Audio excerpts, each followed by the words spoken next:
"You're being selfish keeping all that money while family struggles," my sister Madison yelled while demanding I fund her third failed business. She thought being responsible made me their bank, but I compiled every transfer, and now they're facing me in court. The family meeting was supposed to be about Dad's 70th birthday party. Instead, it had turned into another intervention about my selfishness with money. Madison sat across from me at Mom's kitchen table, flanked by my younger brother Derek and our cousin Ashley, all three of them wearing the same expression of righteous indignation that had become their signature look whenever they wanted something from me. "Tyler, you make six figures," Derek added, his voice taking on that whiny tone that had grated on my nerves since we were kids. "You could easily cover Madison's startup costs. It's not like you'd even miss $20,000. I looked around the table at these people who shared my blood, wondering when exactly they'd stopped seeing me as a person and started viewing me as a walking ATM. The irony wasn't lost on me that I was the only one who'd actually shown up to help plan Dad's party, while they'd come armed with financial demands and guilt trips. "Family helps family," Ashley chimed in, her perfectly manicured nails tapping against her phone case. "That's what Grandma always said." What Grandma actually said was that family doesn't take advantage of family, but I'd learned years ago that selective memory was a genetic trait in our household. I pulled out my phone and opened the Notes app where I'd been tracking every financial request, every guilt trip, every promise to pay me back that had evaporated like morning mist. The documentation had started innocently enough. After Madison's second business failure, when she'd asked for just $5,000 to get back on her feet, I'd begun keeping track of who owed me what. What I'd discovered was a pattern of financial manipulation that would make a con artist proud. In the past 2 years, I'd loaned Madison $37,000 across 6 different emergency situations. Derek had borrowed $15,000 for various crises, including a DUI lawyer, credit card debt, and what he'd called temporary cash flow issues that had lasted 8 months. Ashley had hit me up for $12,000 to cover her wedding expenses after her fiancé's family had backed out of their financial commitments. The total was over $64,000, and I'd seen exactly $0 in repayment. Instead, I'd received a steady stream of new requests, each one accompanied by increasingly creative guilt trips about family loyalty and my supposed obligation to share my success. "I need to think about it," I said, which was code for absolutely not that they hadn't learned to decode yet. Madison's face flushed red. "Think about it? Tyler, I'm your sister. I helped raise you when Mom was working 2 jobs. I sacrificed my own opportunities to babysit you and Derek. The least you can do is help me now when I'm trying to build something." The revisionist history was breathtaking. Madison had been forced to babysit us exactly 3 times, and she'd complained so bitterly about it that Mom had started paying the neighbor's teenager instead. As for sacrificing opportunities, Madison had dropped out of college to follow her boyfriend to California, where she'd spent 2 years working at a surf shop before returning home pregnant and single. "What kind of business is it this time?" I asked, genuinely curious about what new venture would inevitably fail within 6 months. "It's a consulting firm," Madison said, her chin lifting with pride. "I'm going to help small businesses optimize their social media presence. I've already got 3 potential clients lined up." I bit back the urge to point out that Madison's own social media presence consisted mainly of blurry photos of her breakfast and inspirational quotes stolen from Pinterest. Her previous business ventures had included a homemade jewelry company that had folded after she'd realized she actually had to make jewelry, and a food truck that had been shut down by the health department after 2 weeks. "20,000 seems like a lot for a consulting business," I said carefully. "What exactly would you need that much money for?" "Equipment, office space, marketing materials, business licenses," Madison rattled off. "You have to spend money to make money, Tyler. I thought someone with your business background would understand that." My business background consisted of 15 years of working my way up from entry-level positions to senior management through actual effort and competence, not through asking relatives to fund my dreams. I'd started as a junior analyst at a mid-sized firm, worked 60-hour weeks, earned my MBA at night school, and built my reputation through results, not family connections. I understand business, I said. That's why I know that most consulting firms start with minimal overhead. You could run a social media consulting business from your laptop. Derek jumped in before Madison could respond. See, this is exactly what we're talking about. You're being deliberately difficult. You know Madison's good with people, and you know she works hard. You're just looking for excuses not to help. The gaslighting was so smooth I almost admired it. Derek had perfected the art of making my reasonable questions sound like personal attacks. It was the same technique he'd used to convince our parents that his string of job losses were due to personality conflicts with supervisors rather than his habit of showing up late and leaving early. I'm not being difficult, I said. I'm being responsible. Madison, you still owe me money from your last 2 business ventures. Derek, you haven't made a single payment on any of the loans I've given you. At what point do I get to expect some accountability? The silence that followed was deafening. Ashley shifted uncomfortably in her seat, suddenly very interested in her phone screen. Derek's jaw tightened, and Madison's eyes filled with tears that I'd learned to recognize as weaponized emotion rather than genuine distress. I can't believe you're keeping track like that, Madison whispered. Like we're strangers instead of family. Do you have some kind of spreadsheet where you're calculating interest on helping your own sister? Actually, I did have a spreadsheet, and yes, I had been calculating interest, but mentioning that seemed like it would only make things worse. Instead, I pulled up the text messages I'd been screenshotting for the past year. Madison, 2 months ago you texted me asking for $3,000 because your car needed repairs. You said you'd pay me back when you got your tax refund. Last month you posted Instagram photos from your weekend in Miami. How exactly does that timeline work? Madison's tears dried up instantly. That trip was a gift from my friend Sarah. I didn't pay for anything. Sarah, who you've been posting about starting a business with. Sarah, who you're planning to partner with on this consulting firm. The color drained from Madison's face. I'd done my homework, something that had become necessary when dealing with my family. Sarah was Madison's former coworker who'd been fired from her marketing job for falsifying client reports. They'd been planning to start their consulting firm as a way to freelance without having to explain Sarah's employment gap to potential clients. How do you know about Sarah? Madison asked, her voice suddenly small. Because I care about where my money goes, I said, and I care about not funding businesses that are designed to fail from the start. Derek slammed his hand on the table. This is exactly what we're talking about, Tyler. You've become this paranoid, controlling person who treats family like they're trying to scam you.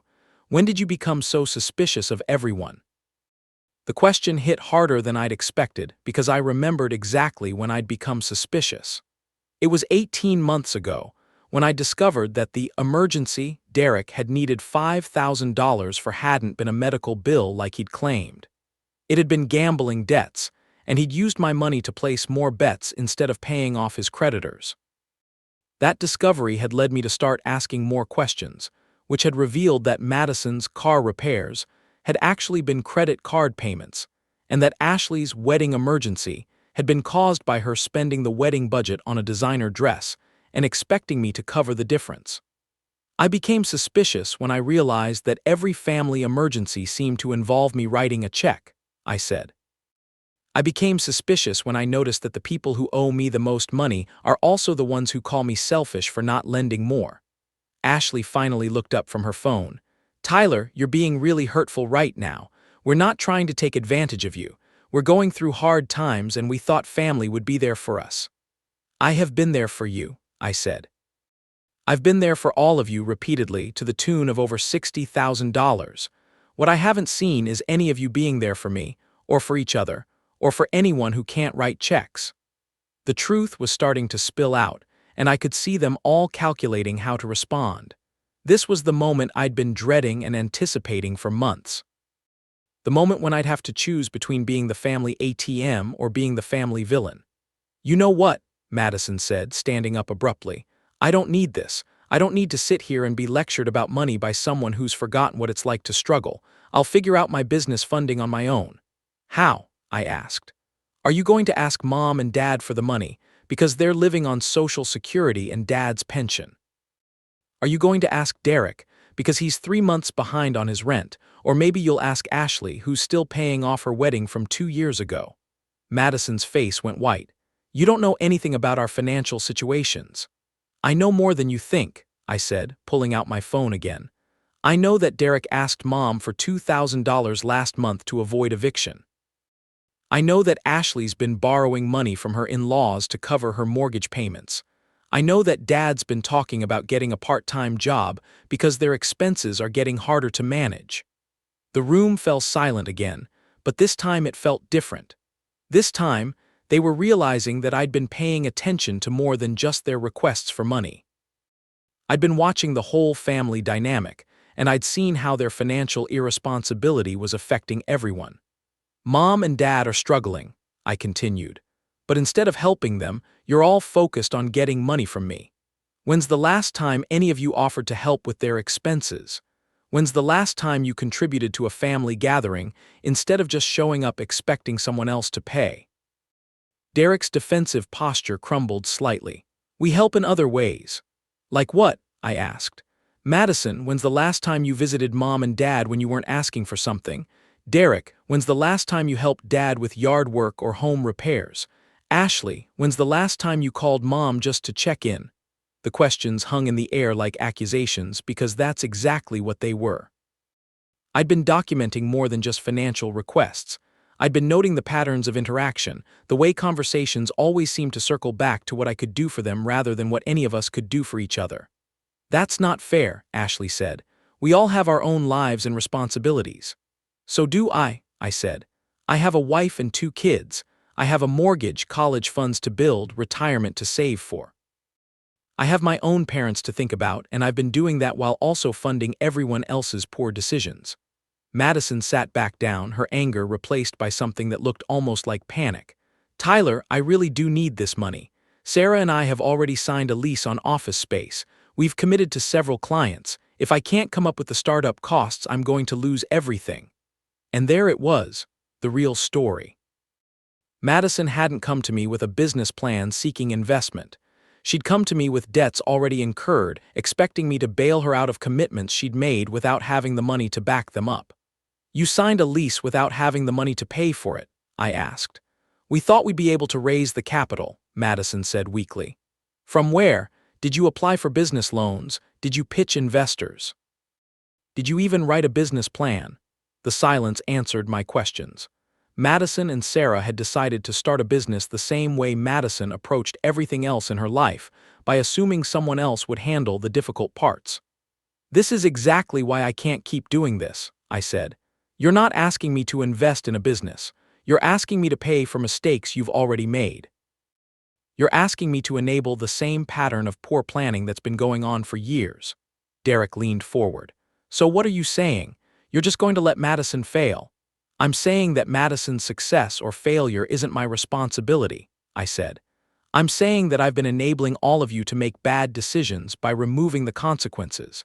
I'm saying that maybe it's time for everyone to face the results of their own choices. The words felt both liberating and terrifying. I'd been thinking them for months, but saying them out loud felt like crossing a line that I couldn't uncross. Madison's tears returned, but this time they seemed genuine. Tyler, I don't know what I'm going to do. Sarah's counting on me. I've already told people we're starting this business. If I back out now, I'll look like a complete failure. You'll look like someone who made a mistake, I said.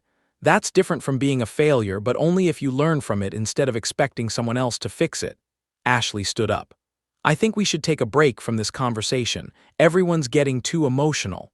No, I said. I think we should finish this conversation. I think we should talk about what's really going on here. I pulled out my phone and opened the voice recording app. I'd been recording family conversations for the past 6 months, ever since Madison had accused me of promising to pay for Derek's legal fees when I'd explicitly said I wouldn't. The recordings had become my insurance policy against gaslighting and selective memory. I've been documenting our interactions, I said. I have recordings of conversations where you've all made promises to pay me back, and I have recordings of conversations where you've denied making those promises. I have text messages where you've lied about what you needed money for, and I have evidence of how that money was actually spent. The temperature in the room seemed to drop 10 degrees. Derek's face went pale. "You've been recording us." "I've been protecting myself," I said. Because I realized that my own family was willing to lie to me, manipulate me, and gaslight me to get what they wanted. I realized that family loyalty was apparently a one-way street. Madison looked stricken. "Tyler, we never meant to hurt you. We've been struggling and you've been doing so well and it seemed like you could afford to help." "I could afford to help," I said. What I couldn't afford was to be taken advantage of indefinitely. What I couldn't afford was to watch my own parents struggle while I funded everyone else's lifestyle choices. The conversation was interrupted by the sound of the front door opening. Mom and Dad walked in, their arms full of grocery bags, their faces bright with the anticipation of planning Dad's birthday party. "Oh good, you're all here," Mom said, setting down her bags. "I got everything we need for the cake, and I found those decorations you liked, Madison." The contrast between their enthusiasm and the tension in the room was jarring. Here were my parents, excited about a family celebration, walking into what had become a financial intervention and family tribunal. "How's the party planning going?" Dad asked, looking around at our faces. "You all look pretty serious for people planning a party." I looked at my parents, really looked at them, and saw what I'd been trying to ignore for months. Dad's shirt was frayed at the collar and Mom's purse was held together with safety pins. They were getting older, their expenses were increasing, and their income was fixed. Meanwhile, their children were treating their successful son like a personal bank while contributing nothing to the family's actual needs. "We need to talk," I said. "All of us, about money, about family, about what's really going on here." Mom's face fell. "Oh no, are you having financial problems, Tyler? Because we can help, we have some savings." "No, Mom," I said quickly. "I'm not having financial problems, but I think we need to have an honest conversation about everyone else's financial problems and about how those problems are affecting the whole family." I spent the next hour laying out everything I'd discovered.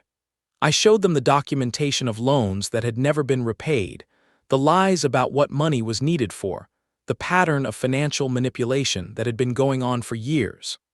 I showed them the recordings of conversations where Madison, Derek, and Ashley had made promises they'd never kept and commitments they'd never honored.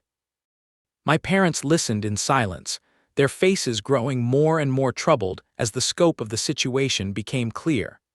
They learned that Derek had been asking them for money while owing me thousands of dollars. They learned that Madison had been using their financial struggles as emotional leverage in her requests for funding. They learned that Ashley had been telling her in-laws that our family was too poor to help with wedding expenses while simultaneously asking me for money. "I can't believe this," Mom said finally. "I raised you all to be honest with each other, to support each other. This isn't support. This is taking advantage." Dad looked at Derek with disappointment that cut deeper than any anger could have. "Son, you asked us for money to avoid eviction while you owed your brother $15,000. Derek's defenses crumbled completely. "I didn't know how to tell you about the debt. I was embarrassed. I thought if I could just get back on my feet, I could pay Tyler back and you'd never have to know." "But instead of getting back on your feet, you kept asking for more money," I said. "From me, from Mom and Dad, from anyone who would give it to you. When does it stop, Derek? When do you take responsibility for your own life?" Madison wiped her eyes. "Tyler, I know we've made mistakes. I know we've taken advantage of your generosity, but we're family. Doesn't that count for something?" "It counts for everything," I said. "That's why this hurts so much. You're my family, and you've been treating me like a stranger you can con out of money. You've been using family loyalty as a weapon to manipulate me into funding your poor decisions." Ashley finally spoke up. "So what happens now? Are you cutting us off completely?" I looked around the room at these people I loved, these people who'd been slowly destroying our family relationships through financial manipulation and emotional blackmail. I thought about my wife and kids, who'd been watching this drama unfold for years. I thought about my parents, who deserved better than to watch their children tear each other apart over money. "Here's what's going to happen," I said. "First, everyone who owes me money is going to sign a promissory note with a payment schedule. No more informal loans, no more handshake agreements. If you want to borrow money from family, you're going to treat it like a real loan with real consequences." Derek started to object, but I held up my hand. Second, no more emergency requests. If you have a genuine emergency, you can ask for help, but you're going to provide documentation and proof that it's actually an emergency. No more vague requests for cash flow help or temporary assistance. Madison looked stricken. Tyler, that's so formal. It makes it seem like we're not family. We are family, I said, but we're also adults with responsibilities. Family doesn't mean you get to avoid consequences for your actions. Family means you respect each other enough to be honest and accountable. I pulled out a folder I'd prepared weeks ago, hoping I'd never have to use it. Inside were copies of all the documentation I'd gathered, payment schedules for the outstanding loans, and a family financial agreement I'd drafted with the help of a lawyer. Third, we're going to establish a family emergency fund. Everyone who's financially able will contribute a set amount each month. When someone has a genuine emergency, they can request help from the fund, but the request has to be approved by majority vote and documented properly. Dad nodded slowly. That sounds reasonable. We should have done something like this years ago. Fourth, we're going to start contributing to Mom and Dad's expenses. They've been struggling while we've all been focused on our own problems. That stops now. I handed out copies of the financial agreement. This isn't about punishing anyone. It's about creating boundaries that protect everyone. It's about making sure that family relationships aren't destroyed by money problems. Ashley read through the agreement carefully. This is really detailed, Tyler. You've put a lot of thought into this. I've had to, I said. Because the alternative was watching our family fall apart or becoming so resentful that I'd have to cut everyone off completely. Madison looked up from her copy. What about my business? What about the lease Sarah and I signed? That's your problem to solve, I said. You made commitments without having the money to back them up. You need to figure out how to handle that without expecting me to bail you out. But what if I can't? What if I lose everything? Then you'll learn from it, I said, and hopefully you'll make better decisions next time. Derek was staring at his payment schedule. Tyler, I don't know if I can afford these payments. My income is pretty irregular. Then you need to find a way to make it more regular, I said. Get a second job, cut your expenses, whatever it takes. The days of treating me like a backup plan are over. Mom looked around the room at her children. I'm disappointed in all of you. Tyler, I'm proud of you for setting boundaries, but I'm heartbroken that it came to this. Madison, Derek, Ashley, I'm ashamed of how you've treated your brother. The words hit harder than any lecture could have. Mom rarely expressed disappointment directly, and when she did, it carried the weight of genuine heartbreak. I want all of you to think about what kind of family you want to be, Mom continued. Do you want to be the kind of family that supports each other, or do you want to be the kind of family that takes advantage of each other? Because what's been happening here isn't support, it's exploitation. Dad cleared his throat. Tyler, I owe you an apology. Your mother and I should have seen what was happening. We should have stepped in before it got this bad. You couldn't have known, I said. They were careful to keep their requests separate to make each one seem reasonable in isolation. It's only when you see the pattern that it becomes obvious. Still, Dad said, we failed you as parents. We raised you to be generous and loyal, but we didn't teach the others to respect those qualities instead of exploiting them. The room fell silent as everyone absorbed the weight of the conversation. This wasn't just about money anymore. This was about the fundamental nature of our family relationships, about trust and respect and accountability. Madison broke the silence. I'll sign the promissory note, and I'll figure out the business situation on my own. But Tyler, I want you to know that I never meant to hurt you. I've been struggling for so long, and you've been doing so well, and it seemed like you could afford to help without it affecting your life. It did affect my life, I said. It affected my relationship with my wife, because she watched me being taken advantage of and couldn't understand why I allowed it. It affected my relationship with my kids, because they saw their cousins and aunt and uncle treating their father like an ATM. It affected my relationship with all of you because I started to resent every family gathering and every phone call. Derek looked up from his payment schedule.